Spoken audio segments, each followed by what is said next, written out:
Today we're introducing a little Latin rhythm in the bass, and we're going to use the 3 open bass strings. They're minor chords associated with those. So if you remember, sometimes we call E, A, D out as eating apple dumplings. Okay, so if you remember that, you should be able to knock this out. So we're going to have a little dotted rhythm to an 8th note to 2 quarters.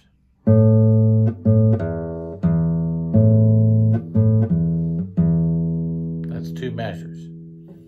So we just have the bass open strings.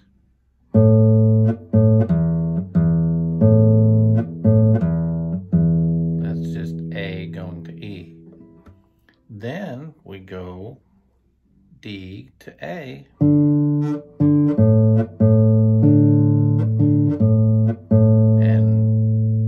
we round it off with E.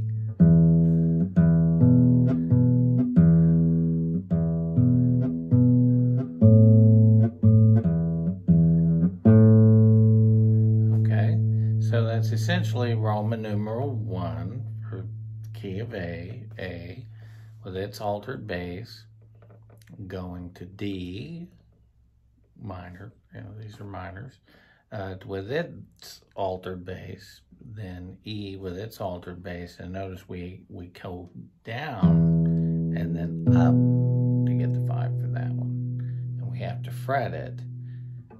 In a moment we'll be adding the chords, and then we've come back from the Roman numeral 5, because there's 1, 4, 5, to Roman numeral 1. When we talk about Roman numerals, we're talking about the primary chords associated with the key that we're playing in.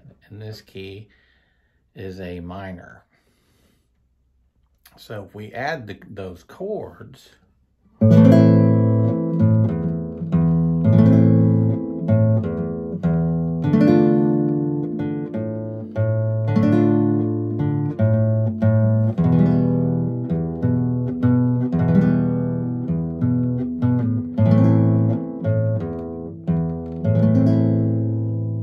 something that sounds like a song.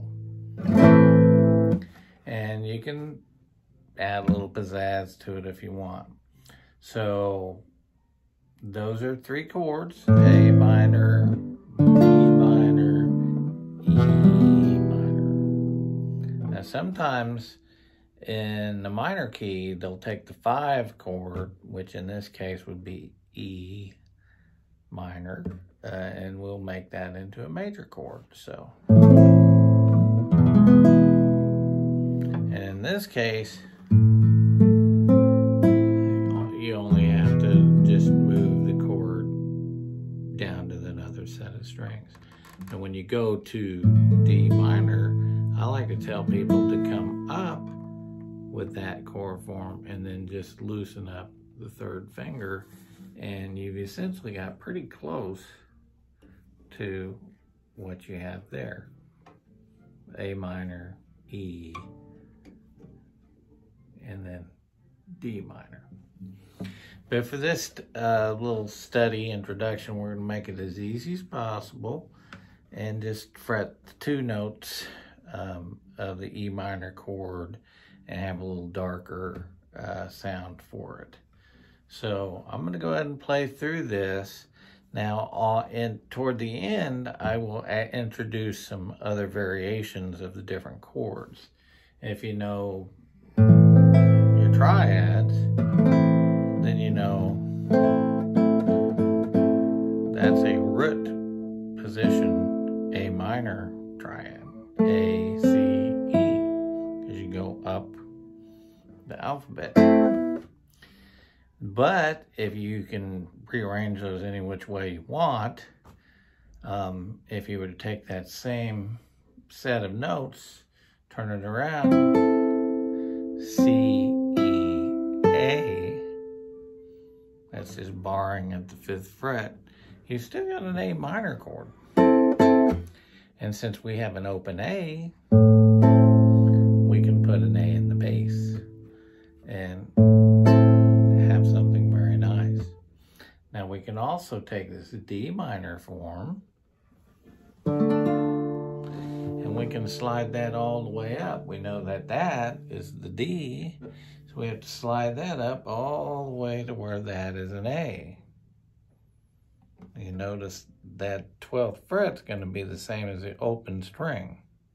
That's a B, so you count back 2, that's A. So that's at the 8th fret. You add the bass there, you got the same altered bass relationship. But you got a little higher bit. You can also take this here, which is at the 0 open position, and you come up all the way 12. That's also an A minor. And it stands to reason if that works for A, then it's going to work for D too. Your D minor, D minor, that's root position, and then D minor all the way up here. You just slide that form up and down until you get the notes that you want. You can reach a bass note. In this case, they're all open. Eat apple dumplings. All right, so for E minor,